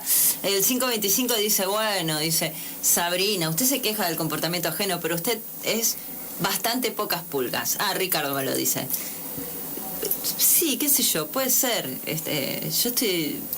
Yo conduzco Los Notables. Intento hacer el programa Los Notables. Y me gusta que sea el notable el que responda y que vos tenés la posibilidad de preguntar y demás. Cuando el que intenta ser protagonista es otro, simplemente pongo un poquitito de orden, nada más. Me parece que sin ningún tipo de falta de respeto, porque no es lo que me gusta. Después, el 314 dice que está todo inundado. Y ustedes hablando del tetazo. No hablamos del tetazo nosotros, pero podríamos hablar del tetazo. Con todo gusto. ¿Tenés una postura tomada con respecto a eso? Al tetazo, Sí. que yo no voy a poder participar, pero No. digamos, más allá de eso... Podría. Mirando. ¿Qué viene a ser el tetazo? Ustedes que están más informadas. ¿Ustedes qué tienen? Ustedes Podés qué tienen, decirlo. claro, ustedes que tienen y, digamos, son partícipes... Necesarias, porque hace falta, claro. Porque puede ser que haya mujeres que estén habilitadas o no. Y ahí me quisiera hacer un pequeño agregado sobre esto. Pues fíjate qué loco, que poner orden es vivido como que pocas pulgas tenés. Pues fíjate que ese Es lo que yo te planteaba al principio. Absolutamente, ¿no? Y acá va a ser lo mismo. Cuando me preguntas lo del tetazo es, ¿cómo es la idea? ¿La libertad implica absolutamente falta de límites? No, desde ya que no. Justamente, la libertad es lo que existe en la idea de existencia de límites. Los juegos deportivos son eso, cuentan de un reglamento. ¿Un reglamento que cuál es, por ejemplo? Y el programa, el de hoy, de 10 a 13 lo conducís vos. Punto, no tiene mucha otra opción. Ah, qué dictatorial. No, mire, si no, no sería programa. Es tan simple la vida cuando uno acepta reglas que se vuelve todo bastante más fácil. Claro, bueno, Ricardo sigue escribiendo. ¿Sabes qué, Ricardo? Te mando un besito grande. Hace una cosa, armate un programa, hace vos un programa de radio y lo manejás como querés. Que voten y ¿cómo fue la frase? Que armen un partido que... No, pero sí, claro, ármense un partido y ganen las elecciones. Claro. Bueno, lo hicieron y mira cómo estaba. Al final pasó. Y le arman los notables, Guarda que Ricardo... Ojo, pero además estaría buenísimo. ¿Cómo cambiamos? Yo te preguntaba lo del tetazo porque tiene que ver con las porque se va a dar ahora esta semana, porque de verdad, a mí en lo personal me cansó un poco el tema. Pero... Y es la habilitación para poder estar con el torso desnudo las mujeres, ¿sería eso? ¿Es eso el planteo? El planteo, en realidad el planteo tiene que ver con la protesta a partir de estas chicas que hicieron topless en una playa ahí en Necochea, creo que fue, y bueno, y hubo como una persona que se sintió mal, que llamó a la policía y sí, claramente, una cuestión desmedida de la policía fue como 5 veces, digamos, sí, por 2 chicas, 3 mujeres que estaban mostrando el torso. A partir de eso, que además ya la justicia la desestimó, dijo que no se había cometido, salió un juez, dijo acá no hubo ningún ilícito, pero bueno, se armó esta movida que...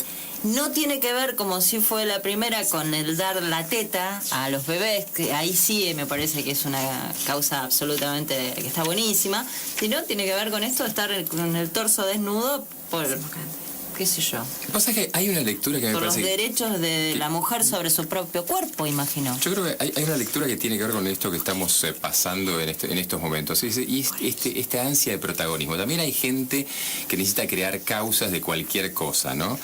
El otro día yo hablaba, hay un bar emblemático en Buenos Aires llamado La Biela, famosa, en que 2 chicas la sacaron por tener un comportamiento y demás. Las 2 chicas dijeron que las habían sacado por su condición sexual. Sí, por besarse. No, porque se habían abrazado. Pues se habían abrazado. Cuando le pregunto el otro día a uno de los mozos estando ahí, me dicen, mire, lo que pasa, venían haciéndolo y nosotros nos dimos cuenta que en algún momento estaban buscando algo y finalmente uno de los mozos se hartó y la sacó. Lo que quiero decir es que a veces la gente busca protagonismo en situaciones absolutamente absurdas, porque si el punto es, quiero ser dueño de mi cuerpo y quiero poderlo armar, el planteo sería en qué contexto, en qué situación, y al mismo tiempo es si ofendo a alguien. Una sociedad que se permita eso, porque posiblemente al lado mío puede haber una persona que por creencias religiosas o lo que fueran, morales, tiene moleste. todo el derecho también a habitar el mismo espacio público, y al ser público, al ser de todos, también tengo que consensuar con ese todos, que no es que todos tengamos derecho de todos, porque en una de esas yo soy un fanático religioso y tengo derecho a andar tirándole mantas negras encima a la gente que ande. Entonces también mañana presento un recurso legal para decir, no, pero yo quiero. ¿Por qué impiden? Porque esto, mi religión, que yo funde, el culto del Doctor de Rosa, permite tapar con mantas a la gente. Es caótico lo que estamos armando.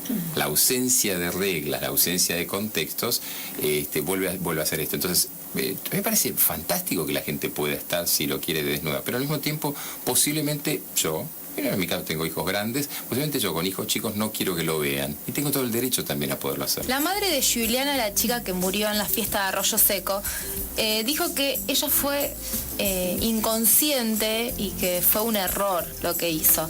Entonces yo me pregunto, ¿hasta qué punto uno es inconsciente de lo que ingiere? Mira, el tema de justamente es por banalizar el contexto de lo que se ingiere. En realidad no es que se ingiere una pastilla, porque también justamente parte de la discusión era qué dosis se congiere. En realidad consumen mucho mezclado, y como el efecto tarda en las anfetaminas, en este tipo de anfetaminas, ellos van tomando. Claro, me tomo una, no me hizo nada, me tomo. Y como recién el efecto ocurre a la hora aproximadamente, ya en ese momento la dosis es letal o tóxica. Y otra cosa es justamente lo que decía Sabrina, en una de esas una dosis mínima otra persona la mata. Venado Tuerto, hace también muy poquito, una chica de 16 años falleció por haber ingerido, se dice que le pusieron pastillas, un cóctel de pastillas en el vaso. Cuestión es que hoy esa chica está muerta. Y muchos padres, porque eran 20 personas, 20 chicos los que estaban ahí, dijeron que cuando las previas, que es otro tema, ¿no?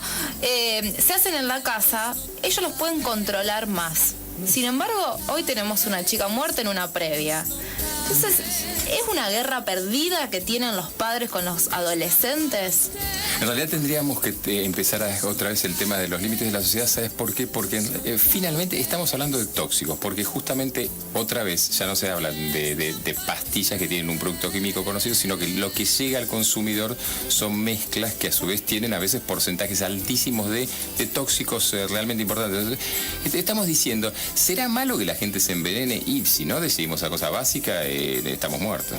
Bueno, y 11:39 esta mañana aquí en Los Notables, nuestro invitado notable, el doctor Enrique de Rosa, y ahí estábamos escuchando a Enrique otro de los casos que tiene que ver con el éxito, con la fama y con la adicción, que es el de Chano Carpentier, que la verdad que se lo ha visto más allá de su última autointernación, se lo ha visto en este último tiempo cómo el consumo lo ha ido degradando en todos los sentidos, pues incluso hasta físicamente. Sí, aparte vive talentoso. El ídolo, y esto yo te comentaba, justamente lo hablábamos con una conocida de él, el ídolo cómo se transforma en un bien de consumo fagocitado por los demás, ¿no? En que justamente el artista, el poeta, lo que los franceses llamaban el poète maudit, el poeta maldito, ese sujeto que deja de tener corporeidad, que deja de tener existencia, es un bien de todos hasta que pasa a desaparecer. Es decir, todo el mundo está ya no ha pasado a poco importar su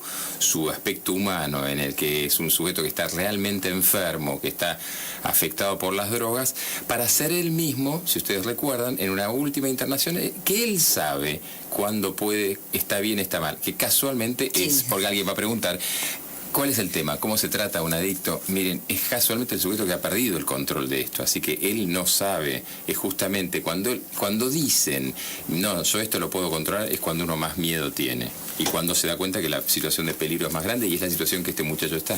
Un adicto es un enfermo, es así. Un adicto es un enfermo.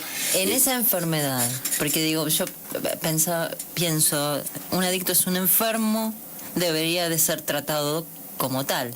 Absolutamente. En esa enfermedad puede dañarse y dañar a otros. Sí, por eso de hecho la fórmula tradicional decía que para internación y la legal era peligroso para sí, y eso lo ponía primero, y para terceros. Es decir, anticipaba que la peligrosidad era antenada. Antes hablábamos del narcisismo y la pérdida de autoestima.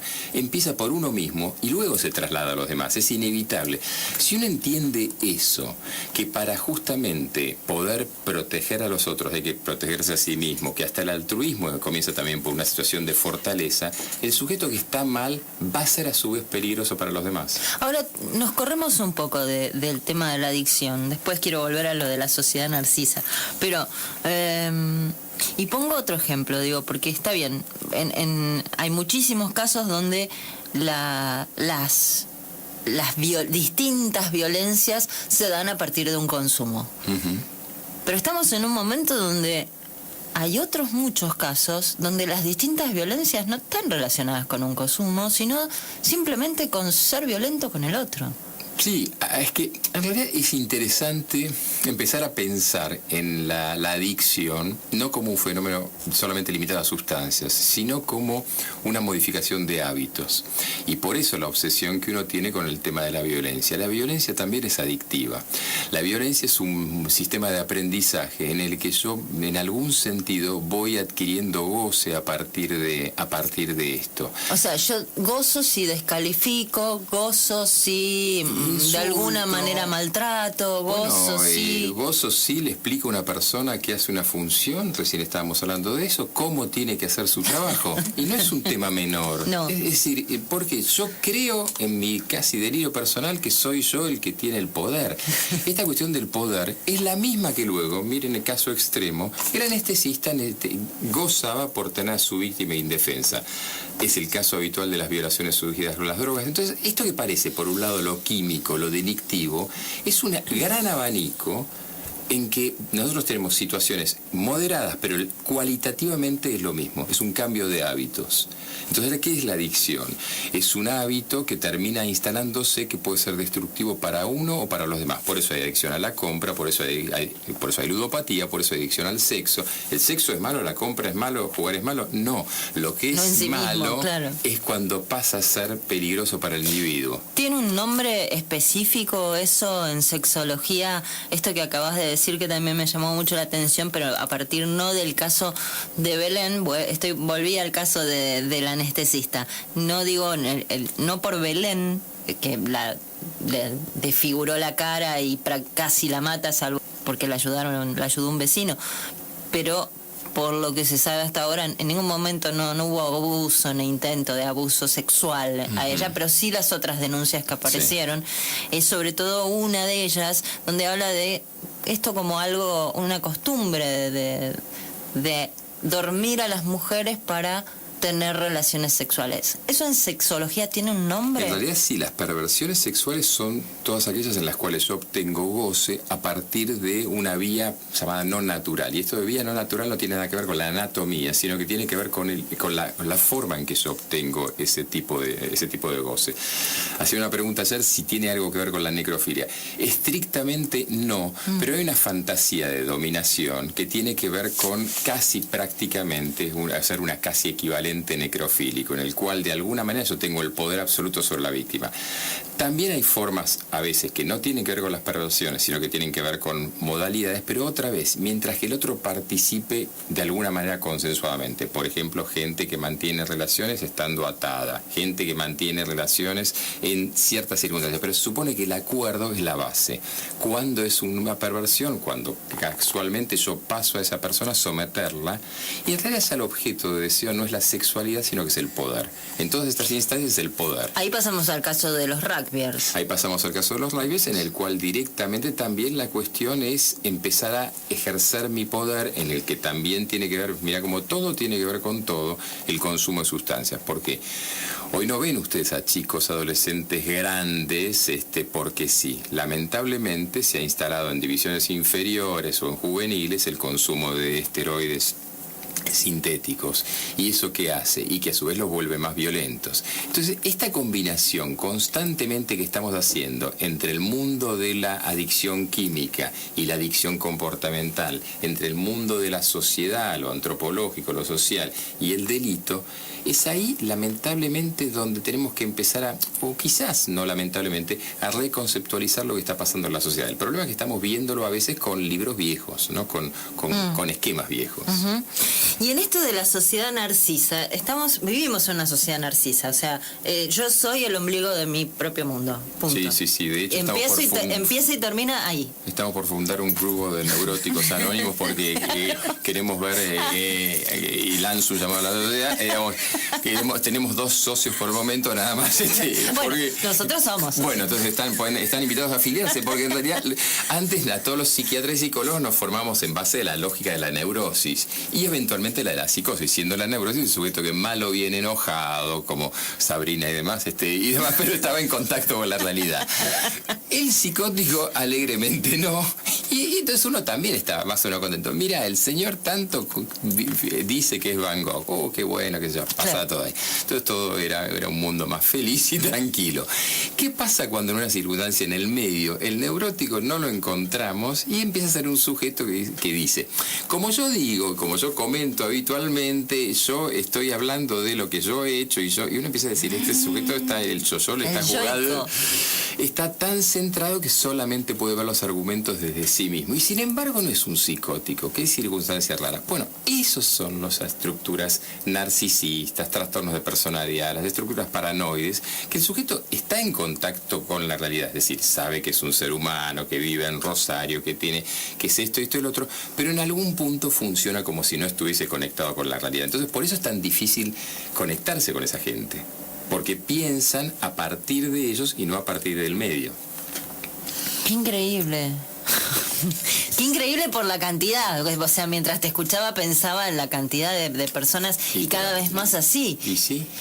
Y estamos en eso que tienen que ver las tecnologías, las maneras, cómo se han modificado los hábitos de vida, las propias redes sociales, esto de estar hiperconectados permanentemente. ¿Eso influye? ¿Incide? Todo esto tiene que ver, pero a su vez tiene que ver porque es como si me dijeras, los accidentes de tránsito es porque hay autos. No. En realidad hay autos más potentes, pero con gente que quizás lo pone a 170, porque si no... Claro, y aparte que no tenemos menos formación. Yo soy, por ejemplo, convencido que hoy debieran, con los nuevos autos y demás, la gente debiera tener más capacitación sobre esto. De la misma manera, en una sociedad más compleja debiéramos tener más capacitación y empezar a aceptar la realidad. Vos decías antes, sí, pero la familia, pero lamentablemente hoy en muchos casos no existe la familia.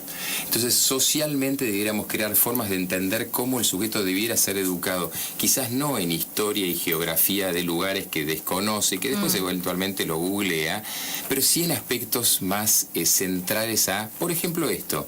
¿Qué es el otro? ¿Qué es? Hoy estamos hablando a veces de la inmigración y demás, y ese fenómeno es el fenómeno de la extranjeridad, del otro, de cómo me relaciono con aquel que es diferente a mí mismo. Bueno, eso en alguna parte te lo ninguna muestra. Metáfora mejor de una parte de este mundo de hoy que Trump, presidente. Y sí, claro.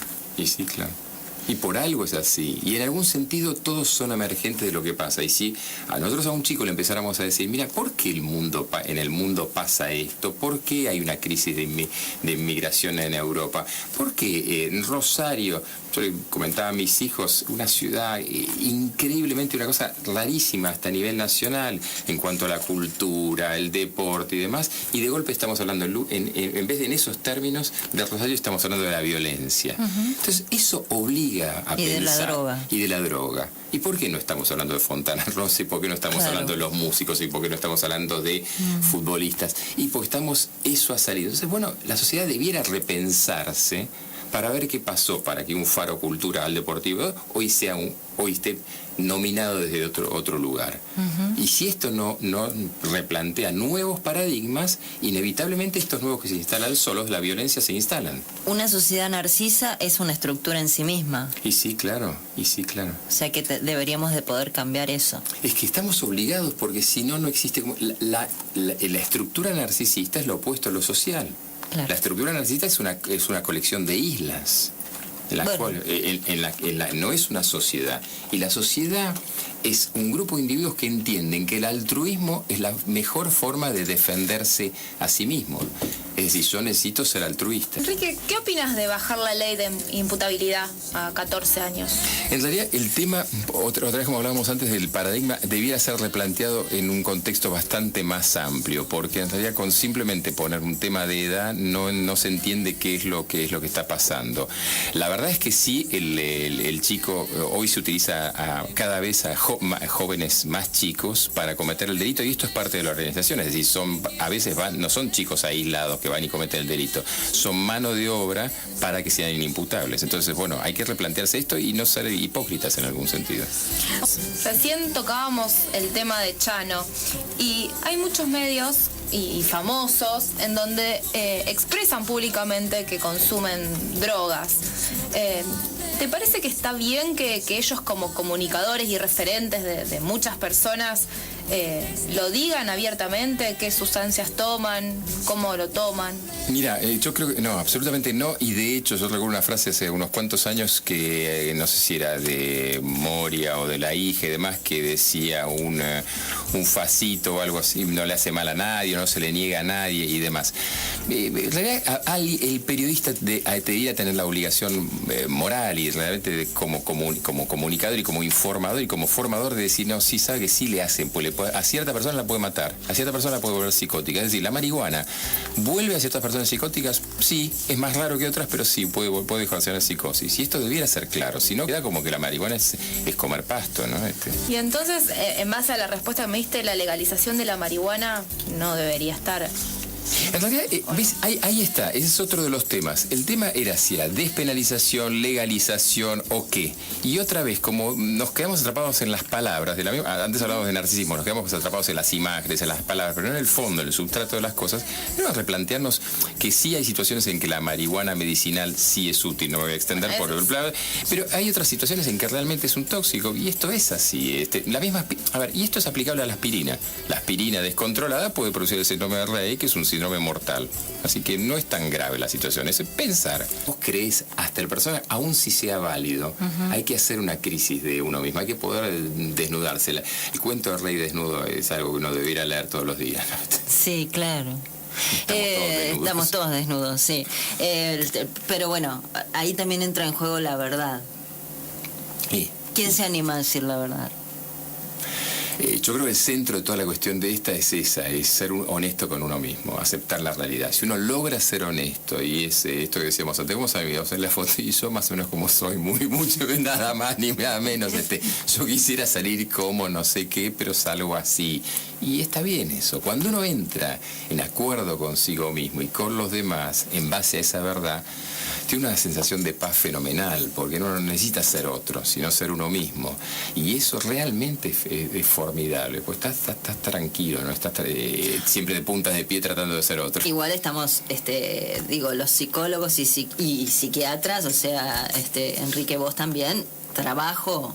No, por eso estamos tratando no es el problema. Por eso estamos creando la Sociedad de Neuróticos Anónimos, sí, porque en realidad el narcisista no consulta. Ese es el problema. ¿Es tan narciso que no necesita de otro? ¿Cómo es? No necesita de otro y no tiene problemas. Claro. Entonces, el problema lo tiene el otro. El problema lo tiene el otro. Entonces, sí, uno recibe consulta muy frecuente, es gracioso.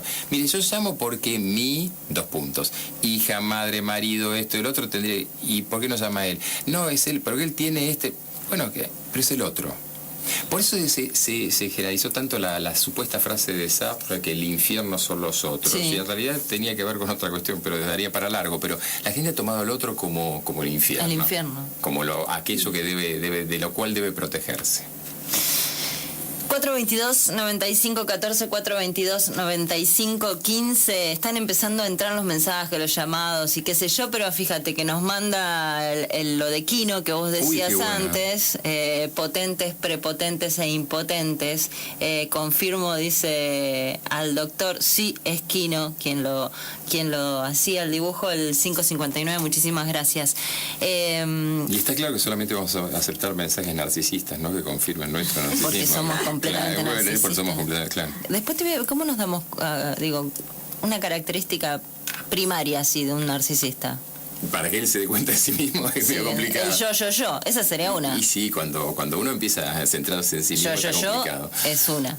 Oscar desde Alberdi. Hola Oscar, ¿cómo estás?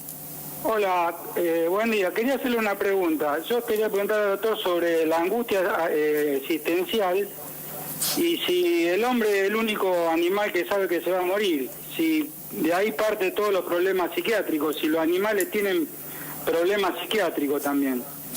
Bueno, son varias preguntas en una. Si los animales no humanos, para plantearlos así, porque tiene razón usted en plantearlo como los seres humanos también formamos parte de ese reino. Si los animales no humanos tienen problemas psiquiátricos, sí hay cantidad de cuestiones, hasta en psicología experimental. Y si la base es la angustia existencial, sí, y le diría, afortunadamente lo era. El problema es cuando la gente deja de plantearse esas cuestiones existenciales y pasa a no planteárselas, y lo que estamos hablando ahora del narcisismo o proyectarlas, que es el otro. Pero mire, la angustia existencial no es mala, yo creo que es buena. El problema es no caer en la desesperación existencial, pero la existencia en sí mismo es angustiante, y es el curso que se llama vida, ¿no? Bueno, muchísimas gracias, doctor. Por favor. Gracias, Oscar. Chao, chao. Chao, hasta luego. Digo, y ahí es donde el capitalismo empieza su negocio, ¿no? Y claro. Narcotizando y haciéndote sentir que no hay que estar nunca angustiado. No hay que estar nunca angustiado, hay que estar siempre feliz, hay que parecer, vos hablabas de la imagen. Siempre parecer, no importa si sos. Yo a veces de personaje que yo, perverso que vos sos, no sé, publico fotos en las que estoy mal y deprimido, porque veo todo el mundo publica fotos publica fotos pasándola bien. No, espera, porque no hay nada peor que eso. Y te ponen los likes. Los likes, sí. Pero entonces, ¿me entendés que no se puede creer? Si vos ves a una persona mal, ¿por qué le pones me gusta? ¿Cómo te va a gustar que alguien esté mal? Como el personaje de Capusotto pasando la mano en San Bernardo, pasando la mano en no sé dónde, bueno. Pero lo más a mí te juro, me parece psicótico totalmente eso. Es el que le pone el like. Igual que el tema de las muertes en las redes sociales y también el que hace la catarsis. Digo con todo respeto, me cuesta comprenderlo a mí, pero es una tara mía, ¿no? A ver, pero ¿por qué? Volvemos al tema de la catarsis en las redes sociales con la muerte de un familiar, de un ser querido, de no sé qué, y el otro que le pone me gusta. ¿Qué te gusta? Si estás sufriendo y se murió una persona. Porque en realidad lo grave del tema es que lo que no es expuesto, ha desaparecido la palabra, en existencia de la imagen que toma ese lugar de rey de la escena. No hay otra cosa que la imagen. Entonces, lo que no figura no existe. Entonces, yo me saco una foto en una de esas, en un lugar raro, y esas fotos de pies al borde de una pileta en no sé dónde, y eso supone que la está pasando bien. Quizás la están acogotando, no tengo idea, pero digamos, yo veo cantidad de fotos de pies en una reposera y pileta de fondo. Y qué sé yo, no tengo idea si en ese momento lo están apuntando con un revólver. Pero digamos... Pero además, ¿puedo hacer otra pregunta ahí? ¿Y por qué a mí debiera de importarme tus pies en no sé qué pileta? Porque implica que le estoy pasando bien. Y el bien a consumir es ser feliz. Pero el bien a consumir como objeto. Entonces, parecer feliz. Entonces vos ves, nosotros nos hemos sacado fotos, pero la siguiente hagámosla con una sonrisa exagerada, como que la estamos pasando desesperada y psicóticamente bien. Pero nosotros la estamos pasando bien. Pero tenemos que parecer más, porque si no, y para que nos pongan muchos likes. Entonces ponemos eso, y entonces eso pasándola bien con mis amigos en Rosario en este momento y tal cosa. Entonces yo tengo gente, profesionales que publican cuando van a hacer un trabajo en alguna parte. Entonces uno dice, claro, porque trabajas de eso. No, entonces todos los demás le ponen, qué bárbaro. No, ¿cómo que es bárbaro si vivís de eso? Entonces el punto es la imagen. La imagen desde exponer todo. Claro, bueno, por eso empiezan a aparecer lo interesante de la etimología de las palabras. Persona, obsceno, lo que está fuera de la escena, lo que está puesto. Entonces todos pasamos a ser obscenos, porque sacamos del contexto de la vida individual mi fiesta con mi familia, mis hijos, mi novio, novia, pareja, esposa, lo que yo decida tener y quiera tener, y que no tiene que ser república, no tiene que ser una cosa de los demás, sino que cosa personal. Yo decido, me vas a mostrar la cena que tenemos con acá la gente de la radio y demás, porque considero que me siento muy feliz de esto, pero la verdad lo hago por lo personal. Ahora, si los demás entienden que con eso quiero mostrar qué importante que soy, hemos eludido el concepto central, que la vida es otra cosa. Pero y perdimos también el valor de lo íntimo. Claro, y por eso estamos hablando también de la sexualidad como una cosa pública que debiera. ¿Y por qué alguien preguntaba, los pezones, esto y el otro? Y entre otras cosas, pues, porque... Así, había un mensaje, que es larguísimo, pero ya que lo aludiste, espera que voy, creo que Liliana, en el Facebook de Los Notables, que escribió varios mensajes, estoy tratando de encontrarlo, que en realidad planteaba... No volvimos a esto para no volver con el tema para no cansar con el tema de las tetas, el tetazo, pero ella no tenemos imagen encima. Ella planteaba algo así de por qué tenía de malo el pezón de una mujer, y porque las tetas, dice, se muestran desde hace años. Los niños no son un justificativo, cuando crezcan lo harán naturalmente, el problema es la mente de los padres, planteaba Liliana. Ahora, ¿qué pasa? Vuelvo sobre esto, y este es el planteo. Yo estoy absolutamente de acuerdo desde lo personal, Enrique de Rosa. Ahora, ¿qué pasa con los otros, los que no? ¿Qué tengo que decirles? ¿Ahora los obligo a pensar como Enrique de Rosa o como Liliana? El punto central es cuando construyo una sociedad la tengo que hacer sobre el común. Entonces yo también estoy obligado en algún punto Además, a tener para eso están las límites. religiones, ¿no? Para obligarte a pensar de Claro, pero tengo la obligación, el deber de respetar al otro. ¿Y qué pasa con la gente que no quiere hacerlo? Le digo, no, usted está obligado para evolucionar así. Entonces lo vamos a poner 10 horas por día mirando pezones hasta que se descondicione. ¿Esto le parece una humorada? No, fue lo de Orwell en 1984. Claro. Usted está obligado a mirar repetidamente porque era la época del condicionamiento. Por eso te decía que esto se trata de hábitos. En realidad yo voy condicionando y diciendo a la persona, no, mire, si usted no acepta esto, es un retrógrado, es su mente sucia y perversa y demás. No puede ser que yo no quiero. Pero ¿y si en televisión abierta te ponen un reality?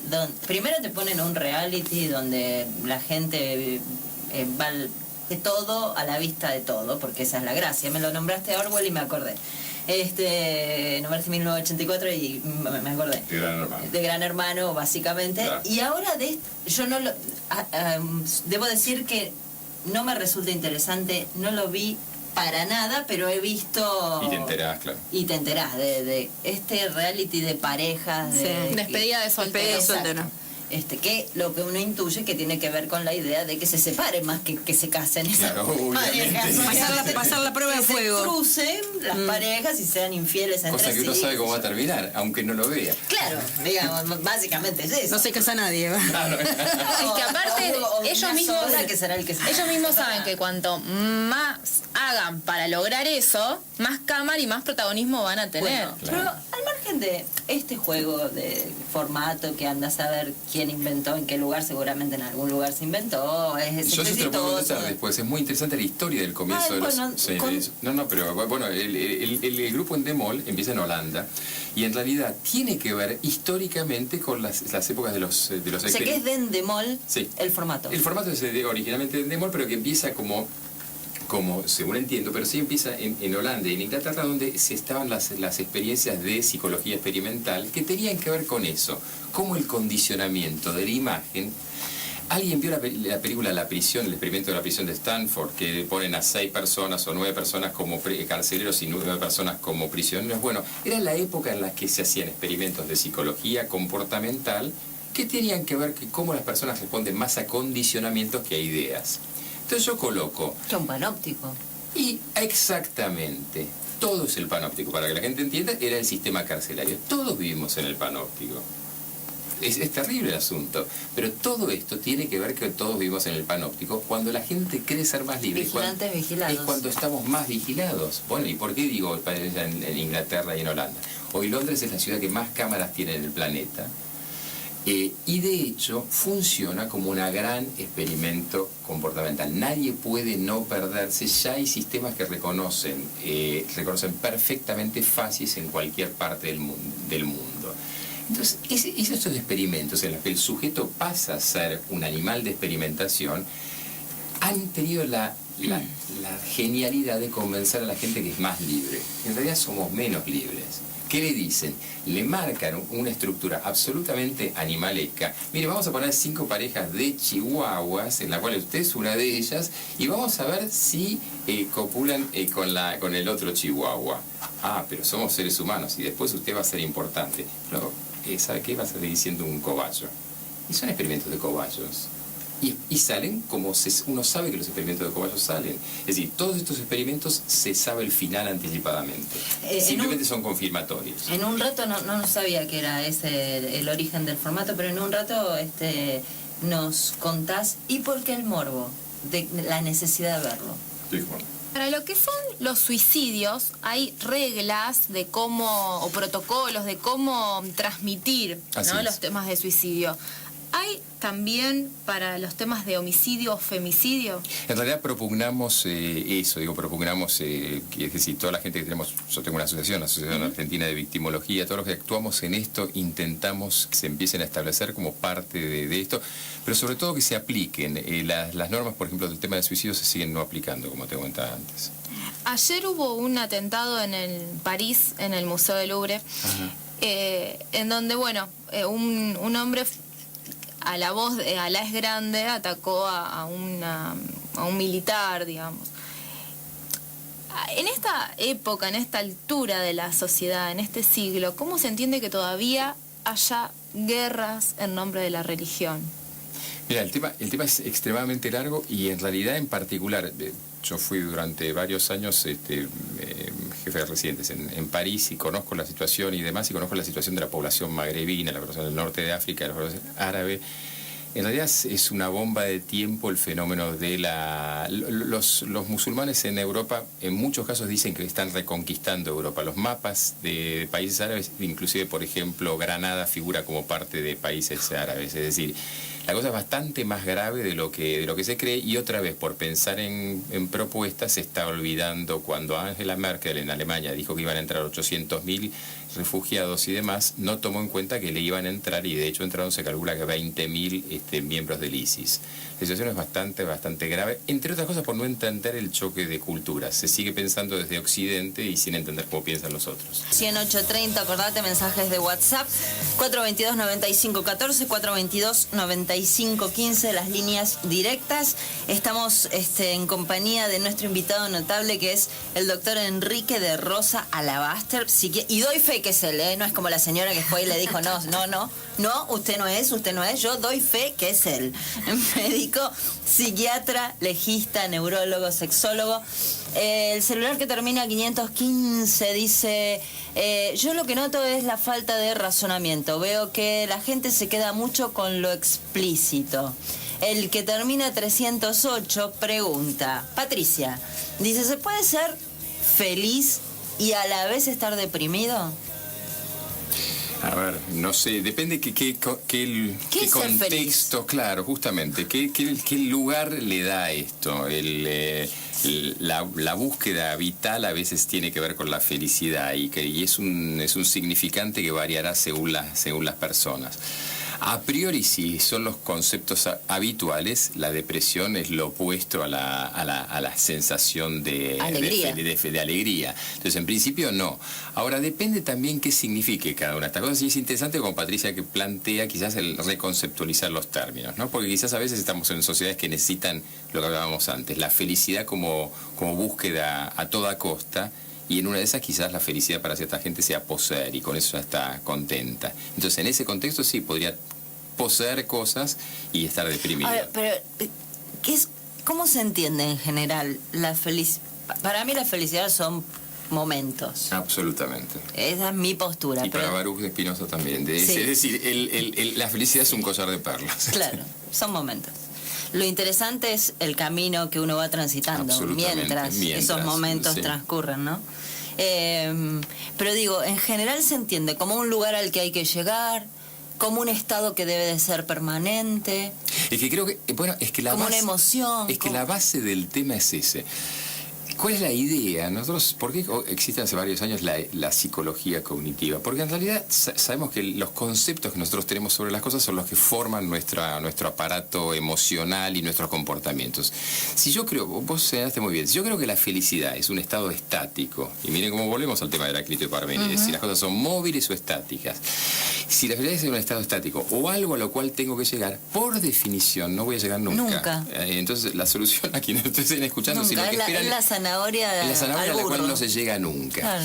Si uno entiende que es entrar en un buen acuerdo consigo mismo y los demás en el momento presente, y eso no significa una aceptación pasiva y resignación, posiblemente, al menos en mi caso, significa lo que yo creo que debe ser la felicidad, que es entender la propia vida como un estado absolutamente móvil, absolutamente dinámico, en el que claramente puede terminar en cualquier momento y puede mutar en cualquier momento, pero que no se llega nunca.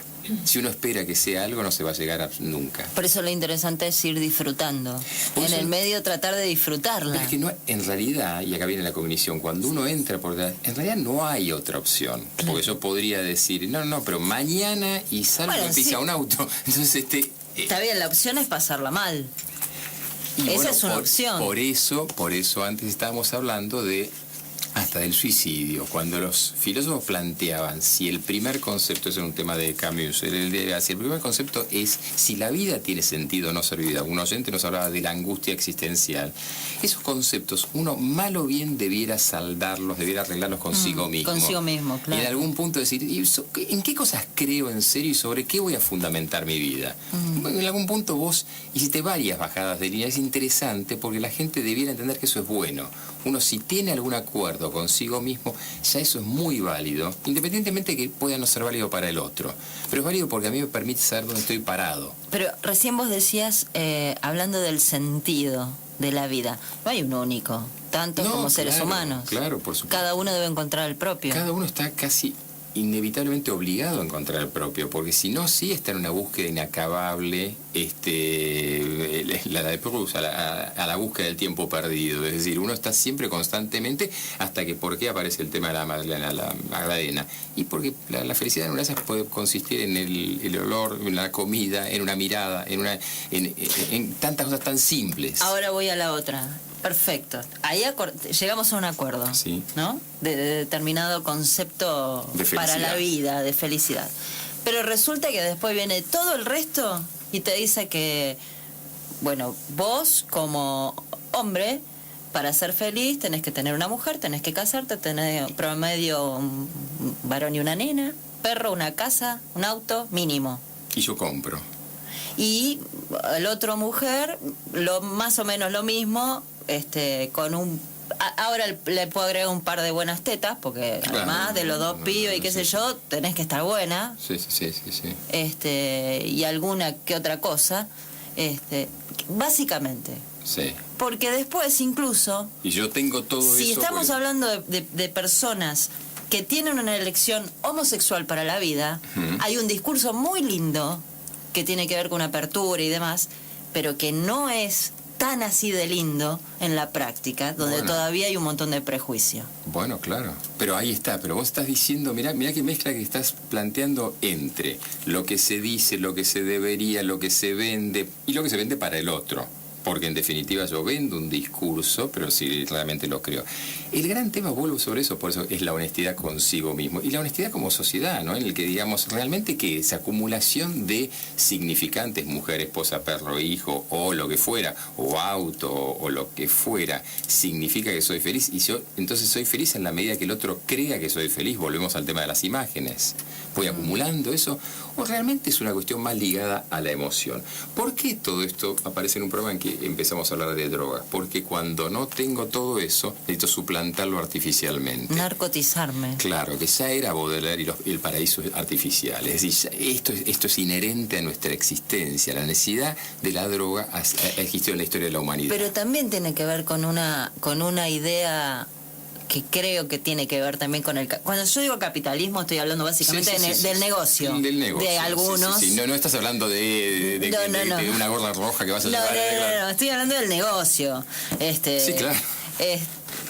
Esto que hablábamos del narcotizarme, porque el dolor no está bien visto. No, bueno, ¿y por qué la adicción más grave? Pues estábamos hablando antes de la cantante. La vida supone sufrir también. Bueno, es parte. Pero ¿por qué la adicción más grande son los painkillers, los analgésicos en Estados Unidos? ¿Por qué Michael Jackson muere por sobredosis y el famoso Vicodin en Estados Unidos y demás? Porque en realidad la sociedad no incorpora el dolor, pero no incorpora el dolor emocional, el dolor... Es decir, no tenemos tiempo, pero un gran planteo, y la gente se automedica porque está mal sentir. Es decir, es absolutamente natural angustiarse, estar triste, estar enojado y demás. Eso es lo que hablamos de la sociedad de neuróticos muertos, de neuróticos. Y la sociedad ha querido decir, no, pero yo prefiero tener un solo tono.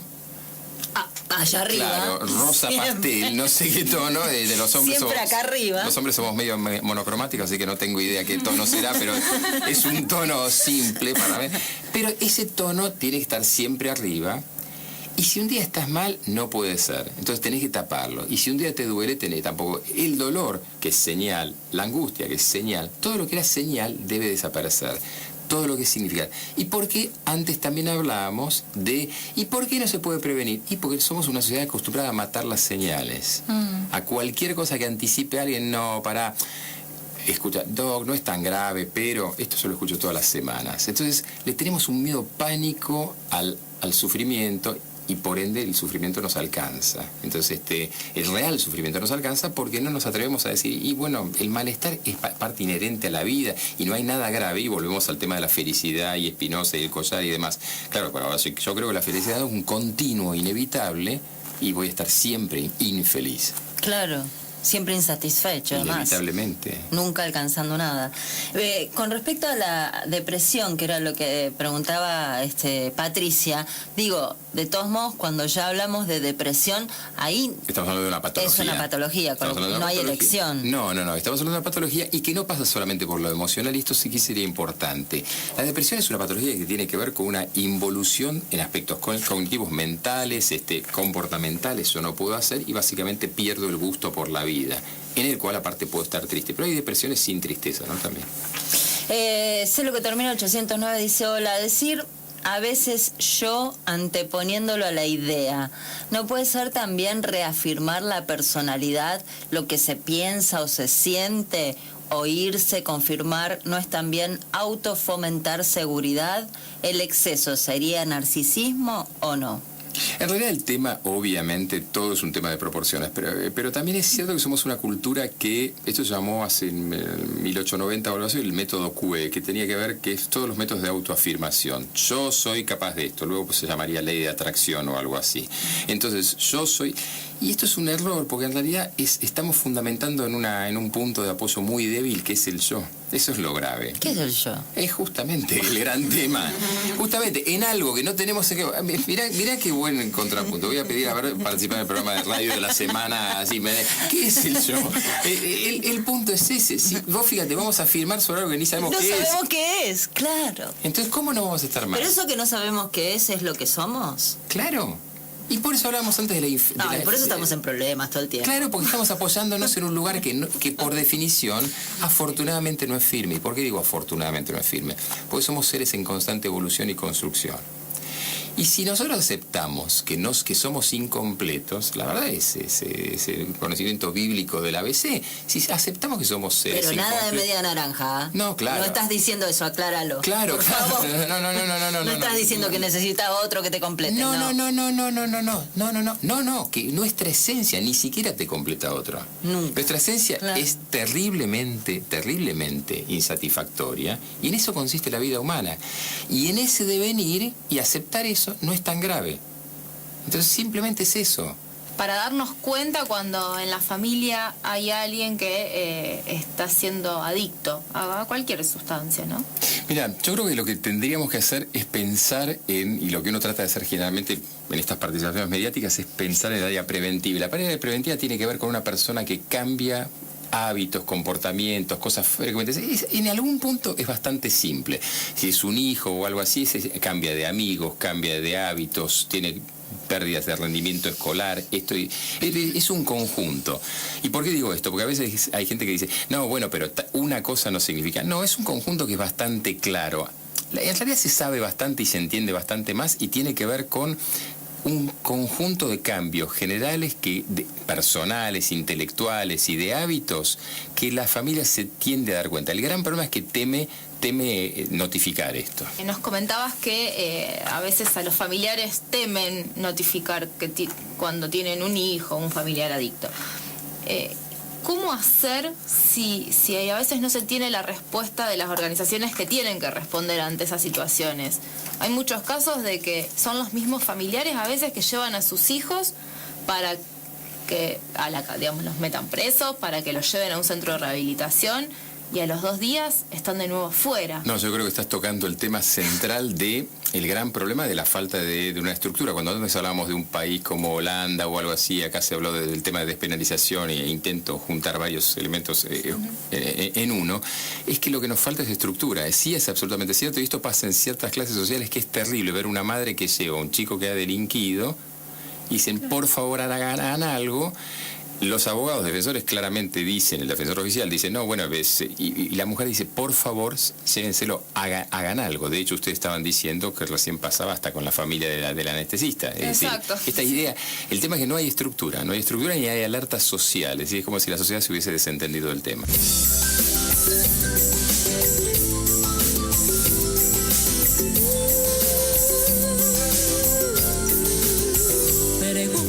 Bueno, nos queda nada, 3 minutos, pero vamos a intentar cumplir con el celular que termina 809, que nos envió mensajes de WhatsApp. Enrique dice, era la que preguntaba sobre el tema del yo, de esto de qué manera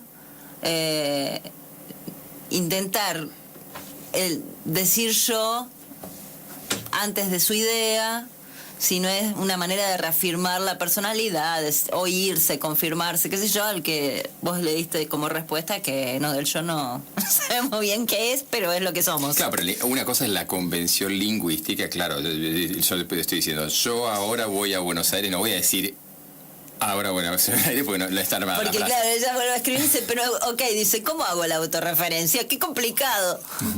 Ah, por supuesto, no, el tema era dentro de la convención de comunicacional, sí, claramente yo tengo que establecer que existo, si no sería complicada la vida. El tema es desde el punto de vista psicológico, la creencia de un yo exaltado y omnipotente y que es capaz de tener todas las cualidades. Cuando uno entra en ese problema y cree que reforzar el ego es lo que lo salva a uno, y así anda. Cuando hablando de esto de ser feliz, estar deprimido, dice, no nos atrevemos a la aceptación. Cuando una pareja nos abandona, los que te quieren te dicen, entre comillas, dice el celular que termina 308, él se lo pierde, a lo mejor te llama mañana. Claro, dice, ¿no sería más real decir no te quiere y está en su derecho que alimentar el ego? Gracias por la respuesta, doctor. Entiendo que la felicidad es un estado interior y otra cosa es la tristeza del momento. Pero sobre esto justamente, mira, ella misma está diciendo, hoy se habla mucho, en realidad, de terapias de aceptación, y no es ni más ni menos que lo que la filosofía y las religiones vienen hablando hace muchísimo tiempo. Aceptar la realidad es eso, es no luchar contra ella, no decir en una de esas cambia, no mira cómo se lo pierde, y eso es la parte difícil. Bueno, ¿sabes qué? Para nosotros es un gusto siempre tener la posibilidad de charlar. Cada charla es absolutamente distinta a la anterior, eso está buenísimo, eso habla de vos como con respecto profesional. A los invitados, sí, porque obviamente me estás hablando, yo no sé quién soy, vos tenés en claro eso. Y vos adelantaste lo del plato, que es nuestro clásico, un regalo clásico, tan clásico como los notables, y que nos facilita. Porcelanas Verbano, para Fayat, Argentina. Y no, como hoy estamos dispuestos a decir la verdad, no está acá presente, pero el perro te lo va a acercar. Y va a decir, yo te digo esto, va a decir así, los notables a un notable, doctor Enrique de Rosa Lavaster, más vale que esté todo, así completo como lo estoy diciendo yo. Como dijo que va en contra de él, yo no van a poner nada. No, sí, va a decir. Va a decir igual, bueno. LT8 2017, todo eso va a decir. Bien. Lo prometemos. Me le agradezco, por mi ego. Sí, y va a ser para tu ego, nada más. No, gracias. No, a ustedes. Gracias. La verdad la paso siempre muy, muy bien. Es un placer para mí, en serio. Obviamente son cosas que se dicen habitualmente, pero es en serio. Pero en este caso no es una convención, es verdad. Una convención. Y gracias por ayudarnos a reflexionar. Por favor. Y gracias a vos, por estar del otro lado. Con vos nos reencontramos próximo sábado a las 10 y por la 8. Que tengas una hermosa semana. Chao. Estos son Los Notables. Conducción, Sabrina Nardi. Producción periodística, Guillermo Batalaro. Participación periodística y contenidos en redes sociales, Ana Clara Giorgio Nevia. Operación técnica, Luciano Badino, Nicolás Franceschetti. Locución comercial, Marcela César Fierro. Dirección general, Oscar Cecchini. Los notables.